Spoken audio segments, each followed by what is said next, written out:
In June 1993, Elizabeth Pena and Jennifer Ertman would take a shortcut through TC Jester Park in Houston, Texas, after a pool party, only to be confronted by 6 gang members and beaten severely, gang raped and strangled to death with their own shoelaces.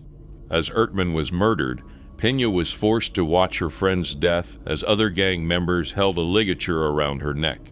At first, Pena desperately attempted to appease her abusers as she wept, offering her phone number so they could get together. She then attempted to flee. In response, one of the gang members, Peter Cantu, tackled and repeatedly kicked the girl in her face and body, dislodging 3 teeth and fracturing several ribs. Cantu, Jose Medellin, and Efrain Perez then strangled Pena to death. Evidence showed the girls were gang raped for more than an hour, then were kicked and beaten before being strangled. The gang members stomped on both girls' throats to ensure their deaths.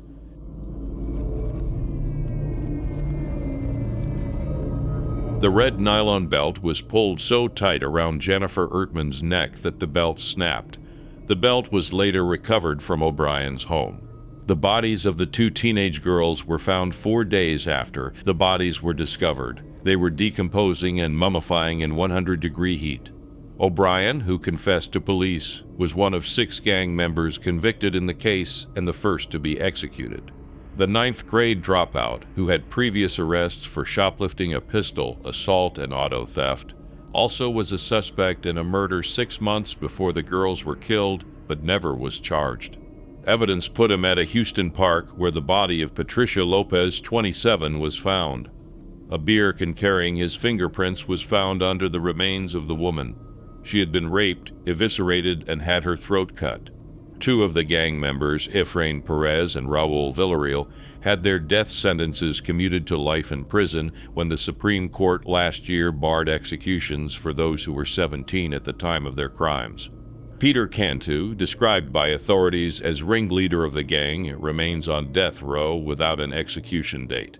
Jose Medellin, who was condemned and who O'Brien said was at one end of the belt being pulled around Ertman's neck as he yanked on the other, had his case returned to the state courts under an order from President Bush.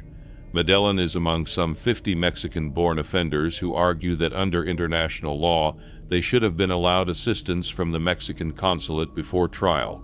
A 6th person convicted, Medellin's brother, Venancio, was 14 at the time and received a 40-year prison term. O'Brien final words. "I am sorry. I have always been sorry," O'Brien said, holding his head up and looking straight at relatives of his victims. "It is the worst mistake that I ever made in my whole life. Not because I am here, but because of what I did, and I hurt a lot of people, you and my family." He repeated again and again that he was sorry.